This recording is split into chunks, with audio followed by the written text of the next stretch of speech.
Vamos orar. Pai querido que estás nos céus, estamos aqui na tua presença, estamos aqui te adorando, porque só o Senhor é Deus. Te adoramos porque o Senhor é o Criador nosso e Salvador nosso. Ouve, Pai querido, as orações dos teus filhos. Venha derramar a tua bênção sobre todos nós. Neste momento, o Senhor está vendo lá do céu as mãos levantadas, demonstrando que existe um pedido de oração, um agradecimento em cada coração cuja mão está levantada. Pai eterno, derrama a tua bênção individualmente, segundo a necessidade de cada um. O Senhor conhece as necessidades, as carências de cada filho, de cada filha. O Senhor sabe da condição da saúde de cada um. O Senhor conhece a condição financeira de cada um. O Senhor sabe do trabalho, enfim, dos problemas da família. Em nome de Jesus, estamos pedindo que o Senhor responda o pedido que o teu filho, a tua filha estão fazendo neste momento. Leia os pensamentos, leia as intenções do levantar a mão, que está sendo estendida ao céu, em busca daquela bênção que só o Senhor tem para dar. Ouve a nossa oração, Pai querido, derrama sobre nós o Espírito Santo, que ao abrirmos a tua palavra neste momento, o Senhor venha falar ao nosso coração, em nome de Jesus pedimos e todos dizemos amém, Senhor. Amém, Senhor. Podem se assentar. Queridos, vamos abrir a palavra de Deus em Gênesis, capítulo 6. Hoje nós vamos estudar com você sobre a segunda vinda de Jesus. A segunda vinda de Jesus. Vamos começar lendo Gênesis capítulo 6, bem no comecinho da Bíblia. Gênesis, primeiro livro da Bíblia, capítulo 6, vamos ler o verso 5 em diante. Como estava o mundo nos dias de Noé? Deus criou Adão e Eva, e então o mundo começou a crescer e a se multiplicar. Gênesis capítulo 6, verso 5, leiam comigo. Viu o Senhor que a maldade do homem se havia multiplicado na terra, e que era continuamente mal todo o desígnio do seu coração. Como é que era o mundo antes do dilúvio? Lá nos dias de Noé, como estava o mundo? Leiam comigo, quero ouvir a voz de vocês lendo, verso 5. Viu o Senhor que a maldade do homem se havia multiplicado na terra, e que era continuamente mal todo o desígnio do seu coração. Eles não praticavam mal de vez em quando, aqui diz continuamente. Eram maus mesmos, à noite, durante o dia, de madrugada, continuamente maus. Será que existe alguma semelhança com os nossos dias? Enquanto você está dormindo, tem os ladrões aí aprontando, roubando, matando. Queridos, nós estamos vivendo nos dias muito semelhantes aos dias de Noé, antes do dilúvio. Homens e mulheres continuamente maus. E aqui diz o verso 6, leia o verso 6. Então se arrependeu o Senhor de ter feito o homem na terra, e isso lhe pesou no coração. Deus olhou aquela maldade e se arrependeu de ter criado o ser humano.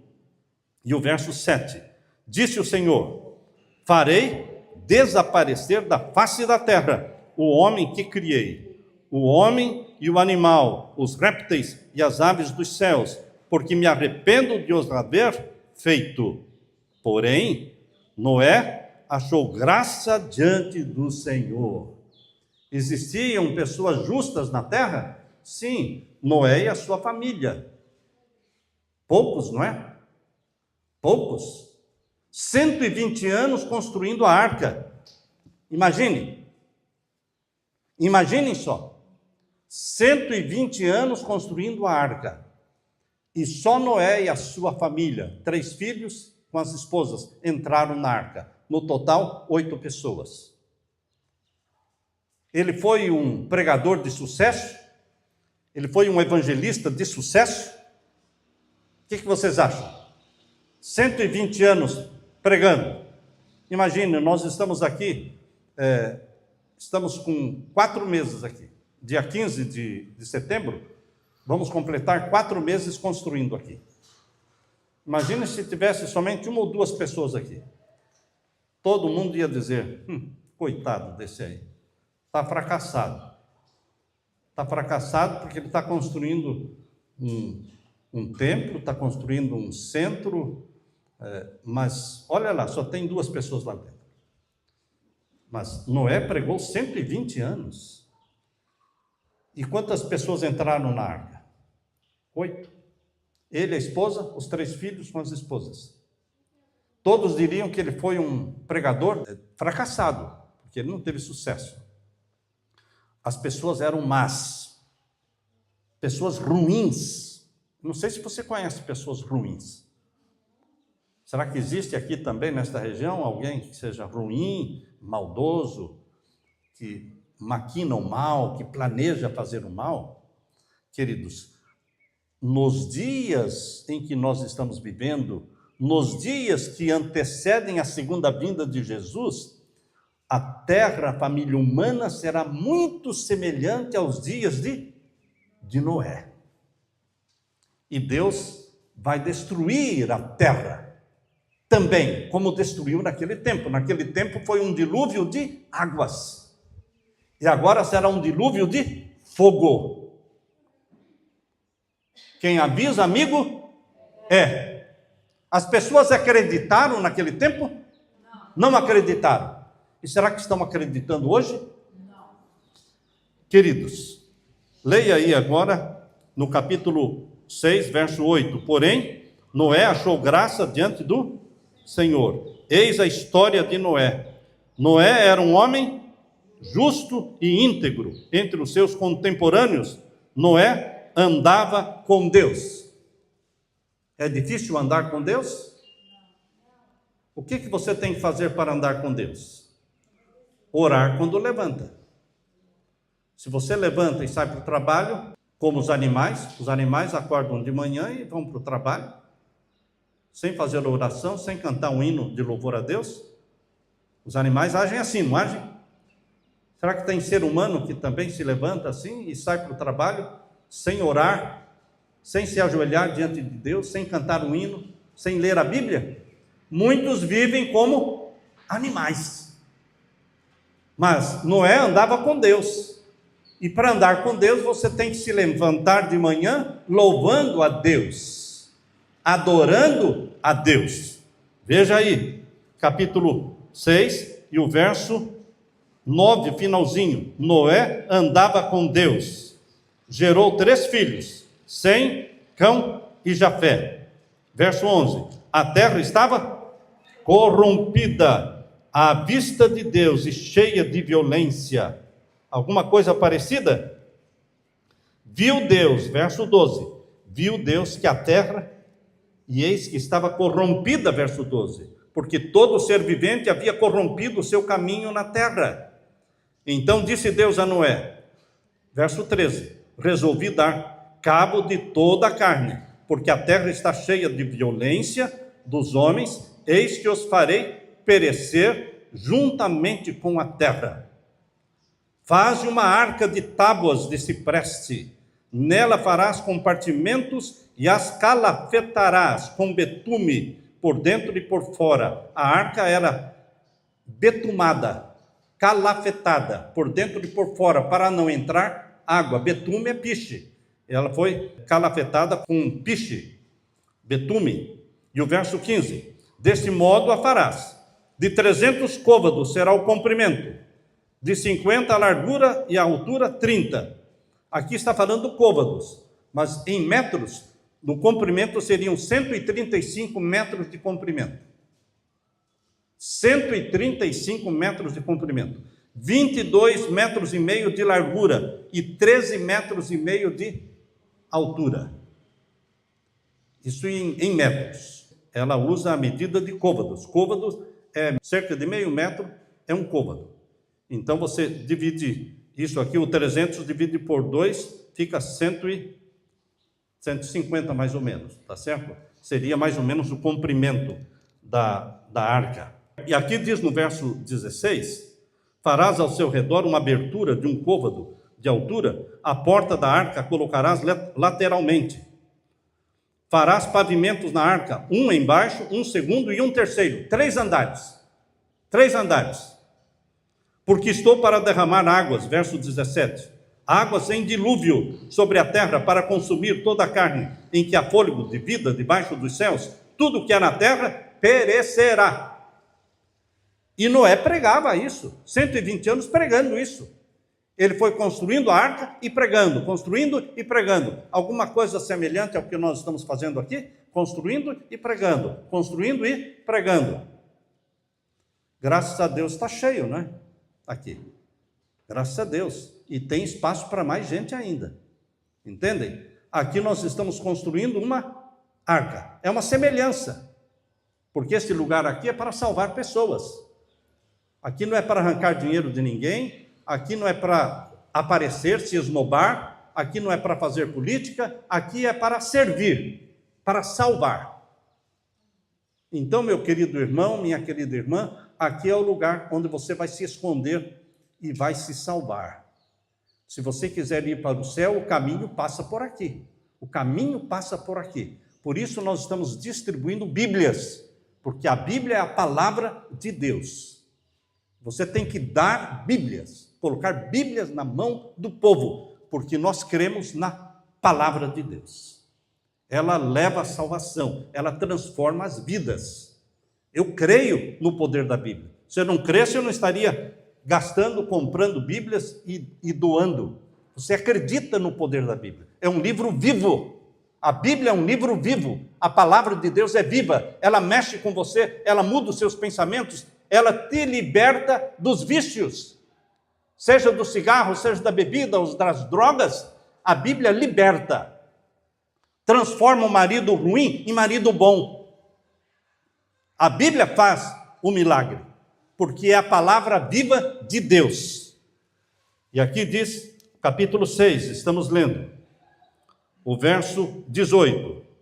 Contigo, falando com Noé, contigo, porém, estabelecerei a minha aliança. Entrarás na arca, tu e os teus filhos, e a tua mulher, e as mulheres dos teus filhos. De tudo que vive, de toda a carne, 2 de cada espécie, macho e fêmea, farás entrar na arca para os conservares vivos contigo. Agora o capítulo 7, verso 1. Disse o Senhor a Noé, entra na arca, tu e toda a tua casa, porque reconheço que tens sido justo diante de mim no meio desta geração. De todo animal limpo, levarás contigo quanto? Hein? Olha lá, olho na Bíblia. De todo animal limpo, levarás contigo o quê? 7. Se eu falasse 2, eu estaria certo ou errado? Errado. Aqui fala que dos animais limpos, Deus colocou dentro da arca 7 pares de cada um. Porque eles iam precisar comer, certo? Porque eles ficaram cerca de 1 ano dentro da arca. Cerca de 1 ano eles ficaram dentro da arca. Eles tinham que comer. Tinham 7 pares de animais limpos dentro da arca. E dos animais imundos? Verso 2, nós estamos lendo o verso 2. De todo animal limpo levarás contigo 7 pares, o macho e a sua fêmea. Mas dos animais imundos, 1 par. Só um casal de animal imundo, o macho e a sua fêmea. Por que Deus fez separação entre animais limpos e animais imundos? Porque existem animais que podem ser comidos e animais que não podem ser comidos. Não devem ser comidos. Faz mal. Suja o sangue. Se você comer porco, isso leva sujeira para dentro do seu sangue. E essa imundícia da carne do porco vai ter que sair por furúnculos, por tumores. Vai estourar tumores no seu corpo, porque está sujo. Se você fizer uma cirurgia, se você fizer uma cesárea, se você faz uma cirurgia, faz um corte, e você começa a comer carne de porco, sabe quando vai fechar aquele corte? Nunca! Não fecha. Porque a sujeira da carne ou da banha do porco tem que sair por algum lugar. E vai sair, e vai ficar saindo por aquele corte. Se alguém tem uma ferida e nunca fecha aquela ferida, não vai fechar mesmo se você estiver comendo porco ou banha de porco. Por isso Deus proibiu o porco. Proibiu também os peixes de couro. Tudo isso está em Levítico capítulo 11, que não é o nosso assunto de hoje. Em Levítico capítulo 11 está ali a lista dos animais limpos e imundos. Os peixes de couro são imundos. São os porcos da água. O porco da terra é o porco. O porco da água são os peixes de couro. Quais são os peixes limpos? Os de escama. Os peixes de escama são limpos, podem ser comidos. Então, queridos, Deus colocou 7 pares de animais limpos dentro da arca e um par só dos animais imundos, só para preservar a vida deles, não era para ser comido. Está claro isso? Todos entenderam? Então, quem tem porco vai vender os porcos, tá certo? Você não vai entrar no céu com porco. Não vai. Você tem que vender os porcos, tem que mudar de atividades, tá certo? Você sabe quando é que a gente é sincero? A palavra sinceridade. O que é sinceridade? Quando você faz aquilo que Deus manda, você é sincero. Deus manda, você faz. Então, nós obedecemos a Deus. Temos sinceridade de coração. Não é para agradar a ninguém na terra, é para agradar o Pai Celestial. Tá ok? Eu sei que nesta região cria-se muito porco. E no mundo todo, a carne mais comida é o porco, no mundo todo. Mas Deus proibiu. Verso 3 agora, capítulo 7, verso 3. Também das aves do céu, 7 pares, macho e fêmea, para se conservar a semente sobre a face da terra. Por quê? Verso 4. Porque daqui a 7 dias farei chover sobre a terra durante 40 dias e 40 noites, e da superfície da terra exterminarei todos os seres que fiz. Quantos dias Noé e a sua família ficaram dentro da arca sem chuva? 7 dias, sem chuva. Está aqui, ó, verso 4. Porque daqui a 7 dias farei chover sobre a terra. Então, depois que Noé entrou na arca, eles ficaram fechados dentro da arca 7 dias, sem chover lá fora. Foram caçoados, ridicularizados, riram da cara deles. Ô tontão, ô idiota, ô otário, o que está fazendo aí fechado dentro desta arca? Nunca vai chover. Obviamente, nunca tinha chovido sobre a terra. Nunca tinha chovido sobre a terra.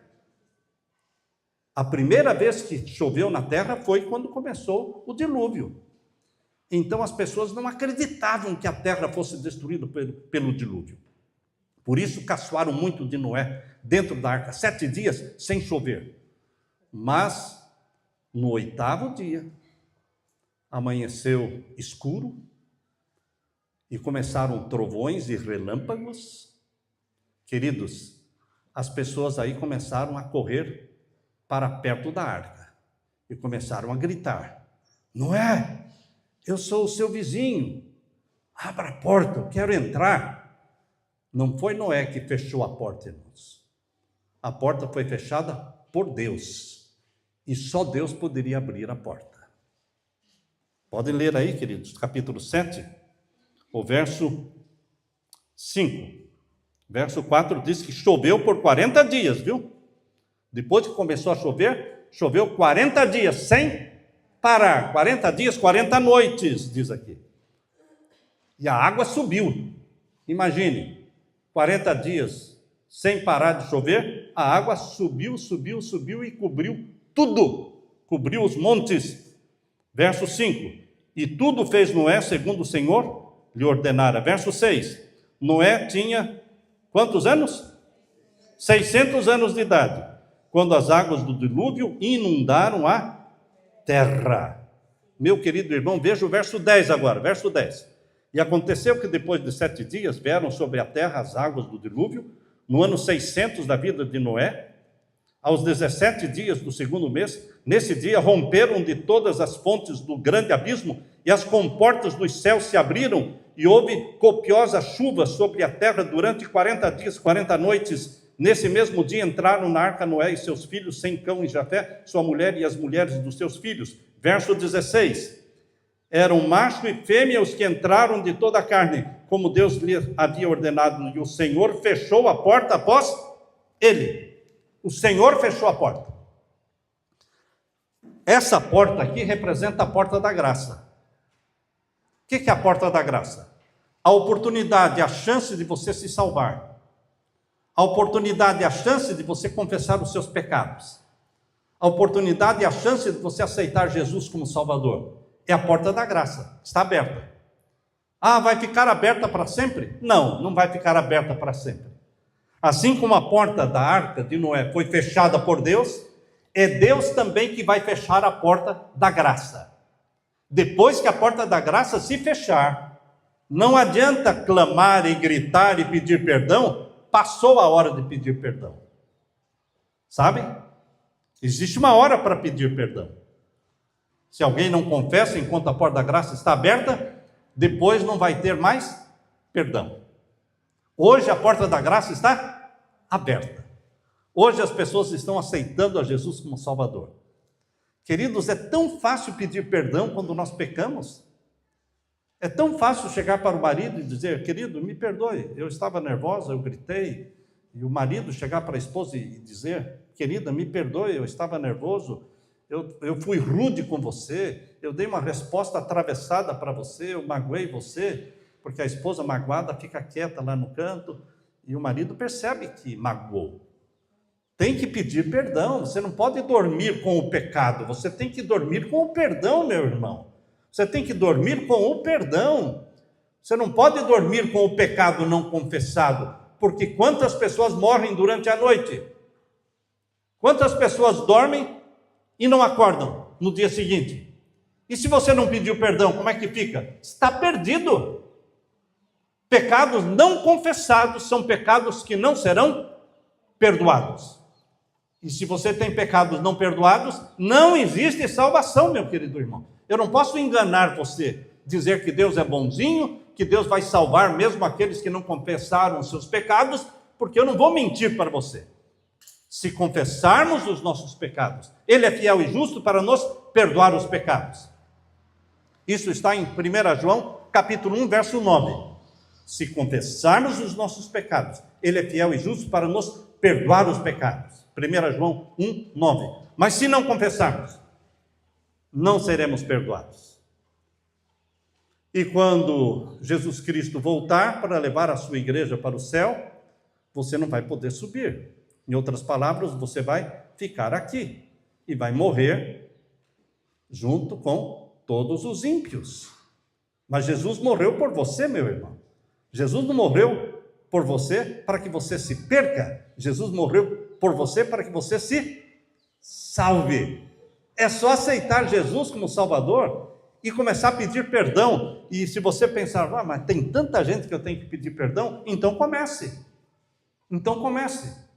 Escreva uma carta, telefone para a pessoa vai se assustar. Você ligando para mim? Sim, eu estou ligando para você. Para quê? Uma pessoa que você brigou, que você é inimigo, que você não conversa com ela há anos, e você liga para ela, a pessoa vai se assustar. O que está acontecendo? Não, eu estou ligando para pedir perdão. Eu não te perdoo. Não tem problema, eu já pedi perdão. Já estou perdoado. Pediu perdão, está perdoado. Mesmo que a pessoa negue o perdão, você está perdoado. Aleluia! Porque é Deus que dá o perdão. Você está salvo. Então, meus queridos, aqui diz, olha, o verso 24, capítulo 7, verso 24. Leia comigo, verso 24. E as águas durante 150 dias predominaram sobre a terra. Quantos dias as águas ficaram sobre a terra? Cobrindo a terra 150 dias. Aí, então, começou a diminuir as águas. Queridos, agora vamos lá para o finalzinho da Bíblia. Acha aí o livro do Apocalipse. É o último livro da Bíblia, mas nós não vamos ler o Apocalipse. Eu estou citando o Apocalipse porque é bem pertinho de Apocalipse a segunda carta de Pedro. A segunda carta de Pedro fica pertinho de Apocalipse. Capítulo 3. Segunda carta de Pedro, capítulo 3. Você vai ver aí João, pertinho do Apocalipse, você vai ver as cartas de João. São todas cartas bem pequenas. E do lado da carta de João você vê a de Pedro. Segunda carta de Pedro, capítulo 3. Todos acharam? Vamos ver o verso 7. Todos que acharam, digam amém. Verso 7. Ora, os céus que agora existem e a terra, pela mesma palavra, têm sido entesourados para fogo. Estão vendo aí? A terra que agora existem estão sendo entesouradas para o fogo. Naquele tempo, Deus destruiu a terra por um dilúvio de água. Agora será por um dilúvio de fogo. Eu não vou acreditar nessa história. Pode não acreditar, mas que vai acontecer, vai. Eu não quero estar aqui quando a terra for queimada. Eu quero estar no céu. Eu quero estar com Jesus. Leia de novo o verso 7. Ora, os céus que agora existem e a terra, pela mesma palavra, têm sido entesourados para fogo, estando reservados para o dia do juízo e destruição dos homens ímpios. Dia do juízo. Existe juízo? Tem gente que vive na terra pensando que não vai ter um juízo, um julgamento. Nós vamos prestar contas, meu querido irmão, minha querida irmã, nós vamos prestar contas de toda a palavra, de toda ação, de todo o ato que fazemos. Tudo está registrado diante de Deus. Por isso temos que pedir perdão por palavras ofensivas, por atos pecaminosos. Temos que pedir perdão, porque está tudo registrado. Mas o sangue de Jesus nos purifica. O sangue de Jesus apaga os pecados. Lá no livro celestial. Quando você pede perdão, Deus apaga o seu pecado. E não se lembra mais daquele pecado. Se você for falar com Deus sobre um pecado que você já confessou, Deus vai falar assim: você está me falando desse pecado? Eu não lembro. Não, daquele pecado, não lembro. Já está perdoado? Eu não me lembro daquilo que já foi perdoado. Deus não se lembra.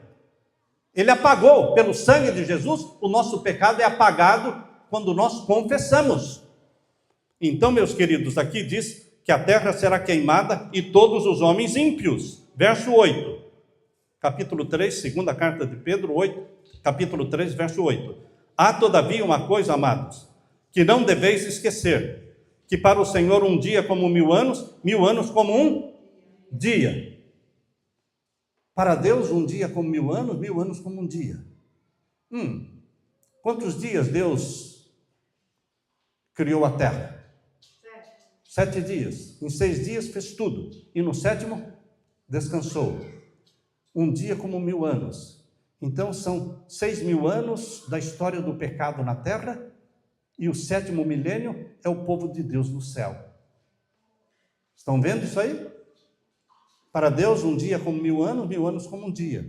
Então, os 7 dias da semana da criação representam 7.000 anos, sendo 6.000 anos de pecado na terra e o 7º milênio, povo de Deus no céu.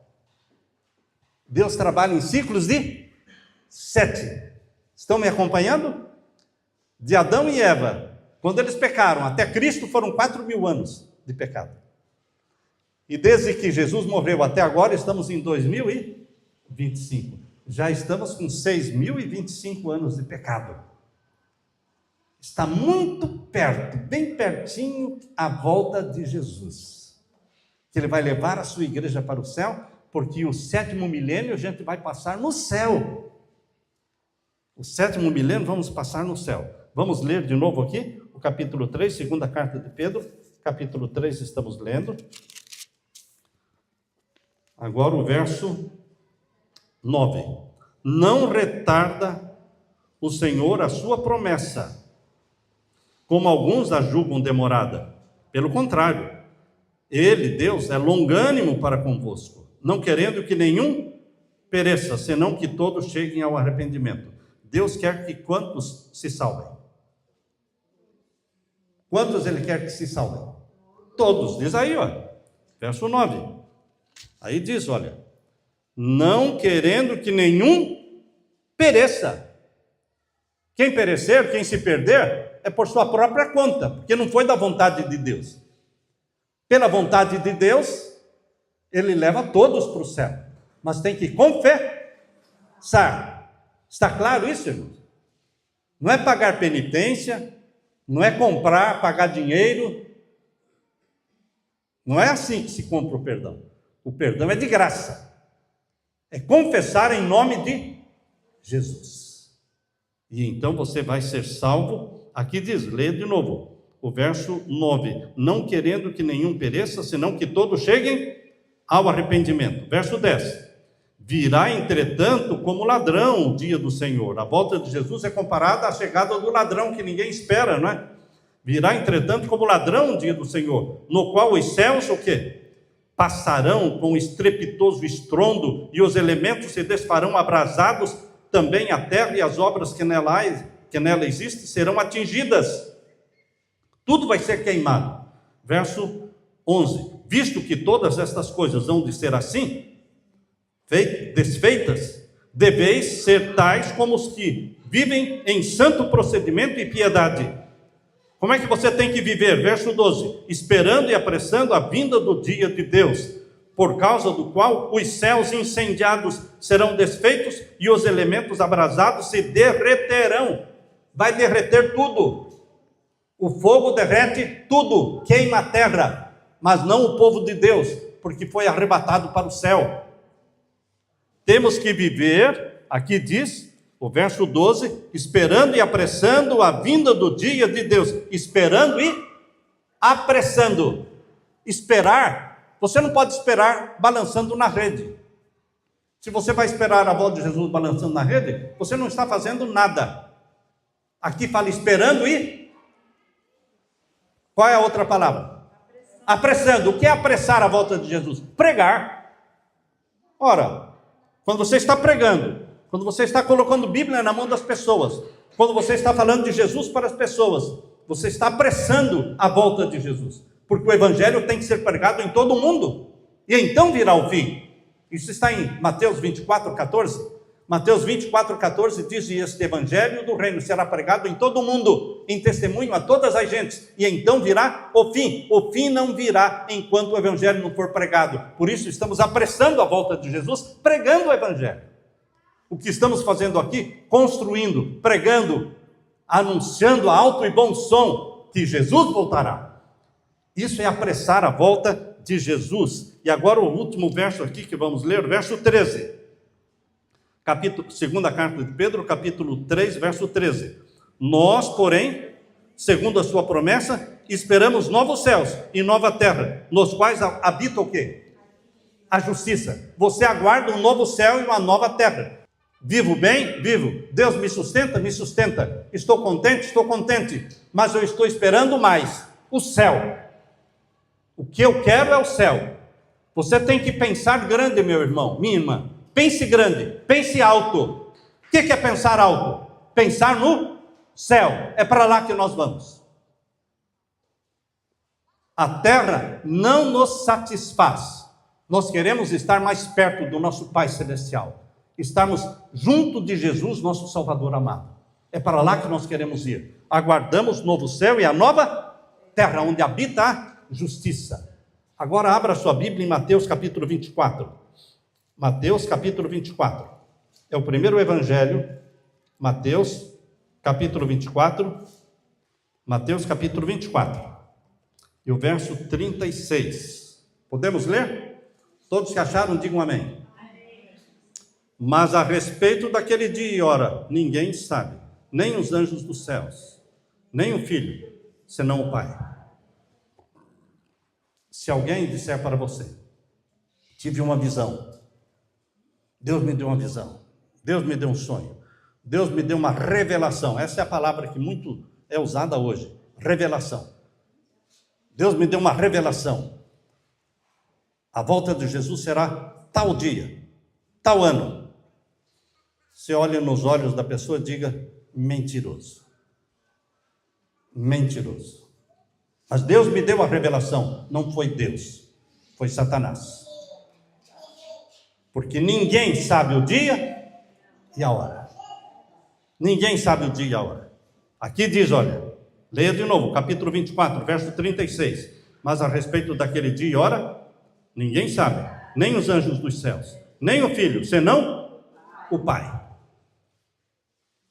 Está claro isso, irmãos? Você tem que estar preparado para a volta de Jesus hoje. Tem que confessar o meu pecado? Tem que ser hoje. Não, amanhã eu escrevo para ele, amanhã eu vou telefonar para o fulano, pedir perdão para ele. Amanhã, você não sabe o que vai ser amanhã. É hoje o dia da salvação, meu irmão. Hoje é o dia de pedir perdão. Hoje é o dia da salvação. Verso 37 melhor. Pois assim como nos dias de Noé, vejam aí verso 37. Pois assim como foi nos dias de Noé, também será a vinda do Filho do Homem. Como é que era no tempo de Noé? Brigavam, adulteravam, um roubando a mulher do outro, se matavam. O homem e a mulher, no tempo de Noé, estavam continuamente maus. Assim estão os nossos dias, assim está a sociedade hoje, assim como foi nos dias de Noé. Leia comigo, capítulo 24 e o verso 37. Assim como foi nos dias de Noé, também será a vinda do Filho do Homem. Porquanto, verso 38, assim como nos dias anteriores ao dilúvio, comiam e bebiam, casavam e davam-se em casamento, até o dia em que Noé entrou na arca. Estavam lá, uma mulher, duas mulheres, três mulheres, um homem, dois homens, era aquela bagunça, parecido com os nossos dias, não é? Parecido com os nossos dias. Vamos colocar em dia a nossa vida, meu irmão. Quem não está casado, casa. Entendeu? Coloca Deus na sua vida, coloca Deus na sua família. Consagra sua esposa, consagra seus filhos a Deus. Salvação para a sua casa. Não viva como viviam aquelas pessoas nos dias de Noé. Porque lá eles casavam e davam-se em casamentos. Veja aí, o verso 38, finalzinho. Até o dia em que Noé entrou na arca. E o verso 39. E não o perceberam. Como é que Noé entrou na arca? Todos os animais entraram na arca de dois em dois. Animais ferozes vieram quietinhos, mansinhos, e entraram na arca de dois em dois, em ordem, porque Deus é um Deus de ordem. E como é que aqui diz que o povo, a multidão que estava ali, não percebeu? Existe uma diferença entre ver e perceber. Eles viram os animais entrando. Eles viram Noé e sua família entrando, mas não perceberam que o fim estava chegando. Estão percebendo? É a mesma coisa que eu estou pregando aqui, você está me ouvindo, você está me vendo, mas talvez você não esteja percebendo que o fim chegou. Porque quando nós percebemos que o fim chegou, a gente corre para confessar os pecados, para pedir perdão e para abraçar Jesus como Salvador. Se você não fizer isso, você não percebeu que o fim chegou. O mundo está perdido, meu irmão. É guerra. É nação lutando contra nação. Nação invadindo outra nação. Crianças sendo vendidas. Tráfico de crianças. Queridos, o nosso mundo está perdido. Mas Deus tem um povo neste mundo que ama a Deus, que guarda os mandamentos de Deus, que ama Jesus Cristo. E você está sendo convidado para fazer parte deste povo. Na Bíblia eles são chamados de remanescentes. Remanescentes, odiados por Satanás, mas amados por Jesus. São chamados de remanescentes fiéis. Leia agora comigo o capítulo 24, verso 39. E não o perceberam, senão quando veio o dilúvio e os levou a todos. Assim será também a vinda do Filho do Homem. Verso 44, lá embaixo. Verso 44. Por isso, ficai também vós apercebidos, porque a hora em que não cuidais, o Filho do Homem virá. A hora que você pensa que ele não virá, ele virá.